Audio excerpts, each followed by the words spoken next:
Hello aspirants और CGPSC prelims के इस एकदम rapid fire high yield master class में आप सभी का स्वागत है। देखिए, एग्जाम बहुत पास है तो यहाँ हमारा पूरा फोकस सिर्फ और सिर्फ उन एब्सोल्यूट हाई यील्ड फैक्ट्स पर होगा जो सीधे परीक्षा में पूछे जाते हैं। आप जानते हैं कि कुछ ऐसी चीजें होती हैं जिन्हें एग्जाम प्रेशर में याद रखना थोड़ा ट्रिकी हो जाता है, राइट? तो चलिए बिना वक्त जाया किए सीधे आज के इस रिविजन एक्सप्लेनर की शुरुआत करते हैं। आज के सेशन में हम क्या क्या कवर करने वाले हैं। सबसे पहले हम नए डिस्ट्रिक्ट्स की मैपिंग करेंगे, फिर बढ़ेंगे प्रमुख रिलीजियस और कल्चरल साइट्स की तरफ, उसके बाद की इंडस्ट्रियल जोन्स, माइकल रेंज की ज्योग्राफी और शिवनाथ रिवर के पूरे सिस्टम का एक क्विक एनालिसिस करेंगे।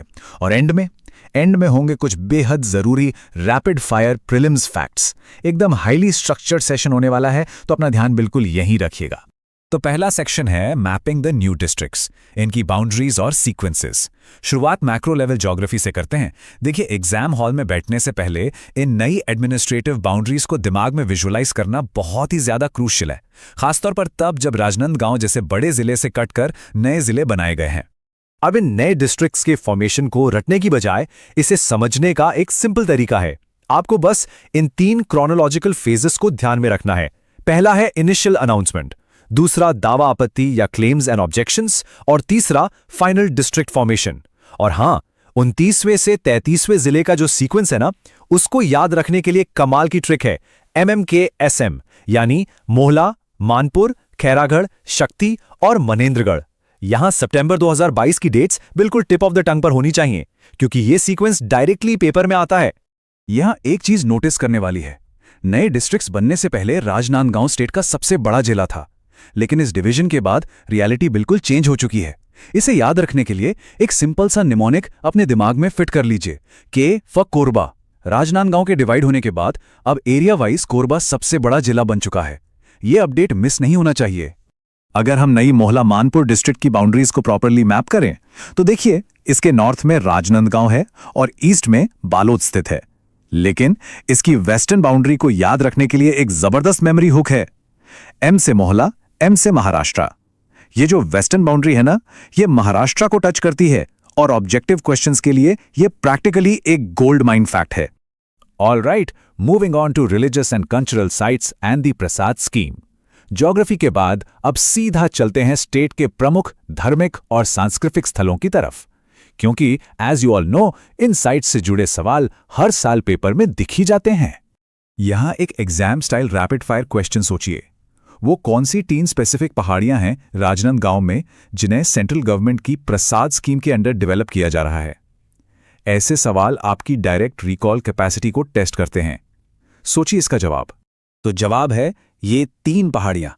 पहली है दोंगागढ़ हिल, जहां मां बामलेश्वरी का बेहद पवित्र मंदिर है। यहां चैत्र और कुमार नवरात्रि के टाइम पर जो मेला लगता है, उसका रिलीजियस सिग्निफिकेंस आप सभी जानते हैं। मैसिव क्राउड आती है। दूसरी है प्राज्ञागिरी और तीसरी है चंद्रगिरी हिल। इन तीनों पहाड़ियों के ठीक सेंटर में एक श्री यंत्र इंस्टॉल किया जा रहा है, जो इस पूरी जगह को एक बहुत ही अहम पिलग्रिम एक्टिविटी सेंटर बनाता है। प्रज्ञागिरी हिल की एक और बहुत इंटरेस्टिंग बात आपको पता होनी चाहिए। यहां गौतम बुद्ध जी की एक विशाल प्रतिमा स्थापित है। पर जो स्पेसिफिक एग्जाम फैक्ट आपको याद रखना है वो ये है कि यहाँ हर साल एक इंटरनेशनल बुद्धिस्ट कॉन्फ्रेंस आयोजित होती है। देश और दुनिया भर से लोग यहाँ यूनिवर्सल हार्मनी प्रमोट करने आते हैं। कल्चरल मैपिंग के पर्सपेक्टिव से ये एक हाई यील्ड पॉइंट है। Let's pivot now to key industrial zones, the economic engine. धार्मिक स्थलों से अब हम शिफ्ट हो रहे हैं इकोनॉमिक ज्योग्राफी की तरफ।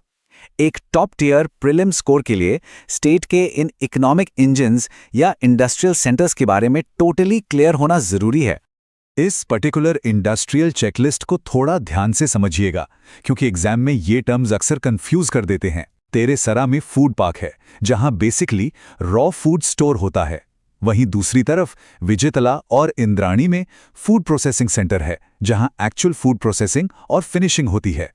दोनों में डिफरेंस एकदम क्लियर रखिएगा। इसके अलावा खैरझीती में प्लास्टिक पार्क है।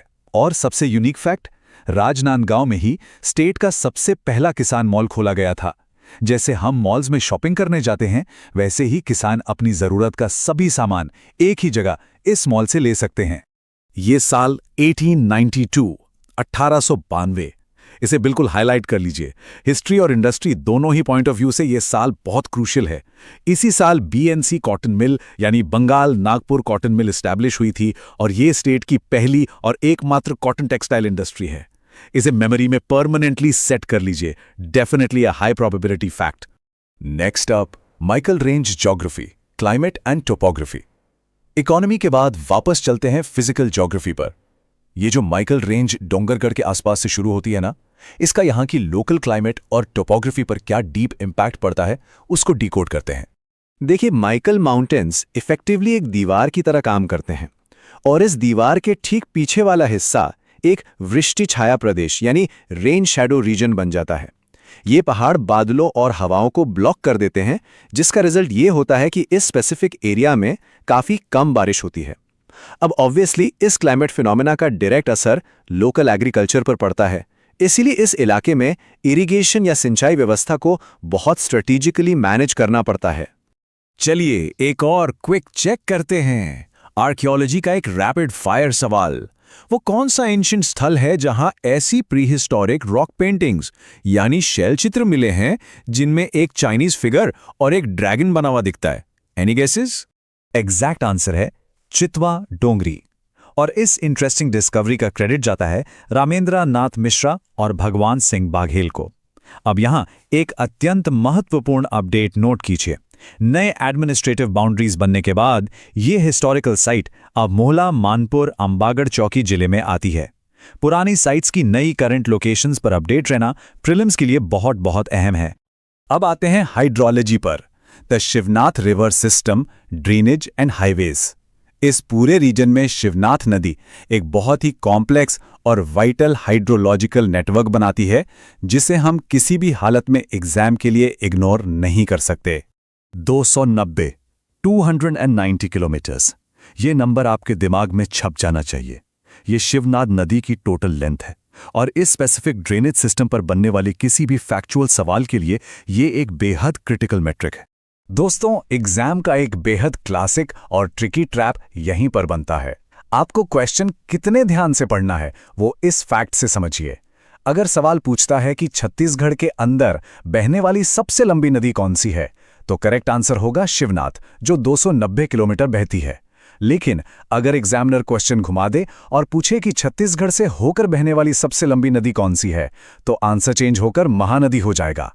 हालांकि महानदी की ओवरऑल लेंथ कहीं ज्यादा है, पर वो स्टेट के अंदर सिर्फ 286 किलोमीटर का सफर तय करती है।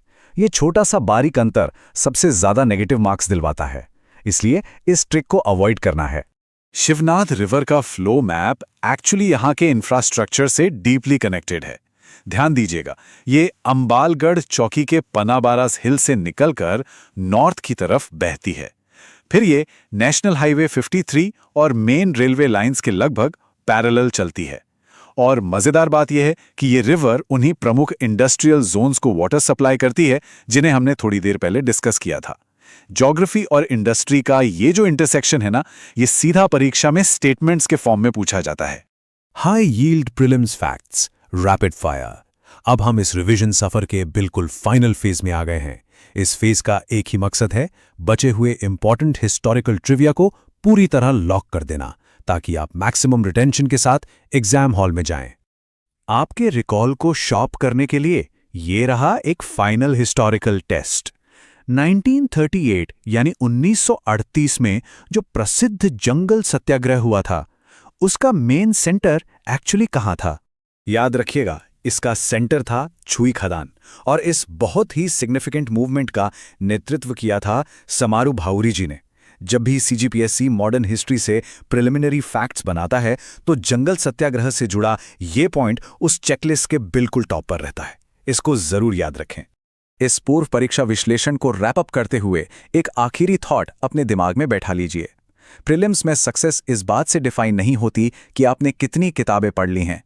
असल सक्सेस इस बात पर डिपेंड करती है कि क्या आप उस हाई प्रेशर एनवायरनमेंट में बिल्कुल सही वक्त पर सटीक जानकारी रिकॉल कर पाते हैं या नहीं। मुझे पूरी उम्मीद है कि इस रैपिड रिवीजन ने आपकी उस रिकॉल कैपेसिटी को और भी स्ट्रॉन्ग कर दिया होगा। लेकिन सवाल ये है, क्या रिवीजन का ये लेवल इस साल के कट ऑफ को क्लियर करने के लिए काफ़ी होगा?